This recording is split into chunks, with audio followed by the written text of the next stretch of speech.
अहो हा घ्या चहा. थँक्यू. मला कामगार दिनाच्या खूप खूप शुभेच्छा. Thank you so much. मला कामगार दिनाच्या खूप खूप शुभेच्छा. थँक्यू. मी तुमच्या व्हॉट्सअपला फोटो पाहिले. अच्छा. तुम्ही बाबासाहेबांना बाप का म्हणता? हा? त्यांनी काय केलं आजच्या दिवशी? त्यांनी आपल्यासाठी काय केलंय आणि त्यांनी आपल्यासाठी खूप काही केलंय.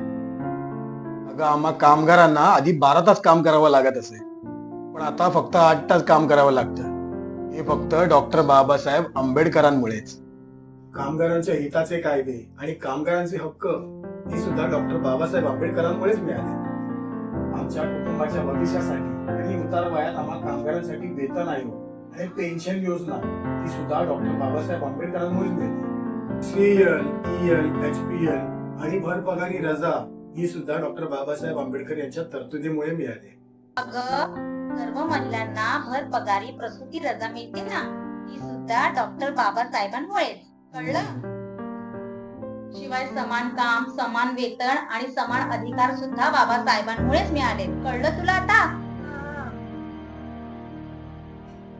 आम्हाला जी आठवड्याला सुट्टी मिळते ना, ही पण डॉक्टर बाबासाहेब आंबेडकरांमुळेच मिळाली आहे. एखाद्या कर्मचाऱ्याचा मृत्यू झाला तर त्याच्या वारसाला नोकरीची तरतूद म्हणजे वारसा हक्क नोकरी ही सुद्धा बाबासाहेबांचीच देण आहे.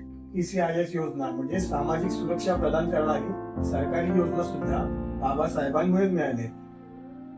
जात धर्म न बघता या देशातील कामगारांना कायद्यारूपी मोकळा श्वास मिळाला तो डॉक्टर बाबासाहेब आंबेडकर यांच्यामुळेच. म्हणूनच कामगारांचा खरा नेता, पाठीराखा आणि बाप म्हणून आम्ही डॉक्टर बाबासाहेब आंबेडकरांना कामगार दिनानिमित्त अभिवादन करतो आणि त्यांच्या कार्याला सलाम करतो. आई वडील आपल्याला फक्त जन्म देतात, आपलं पालन पोषण करतात, पण स्वाभिमानाने जगण्याचा अधिकार हा फक्त डॉक्टर बाबासाहेब आंबेडकरांनीच दिलाय. कळलं? आपण डॉक्टर बाबासाहेब आंबेडकरांना बाप का म्हणतो? नवत मिळत एक वेळेच प्रियंत दिलया दान माझ्या बाबासाहेबान ज्याच्यामुळे मिळे अधिकार बा भीमाचे लय उपकार निळा हातात झेंडा धरा जा जगाला सांग जा बाप माझा भीमराव रामजी आंबेडकर. अर्जा जगाला सांगा बाप माझा भीमराव रामजी आंबेडकर.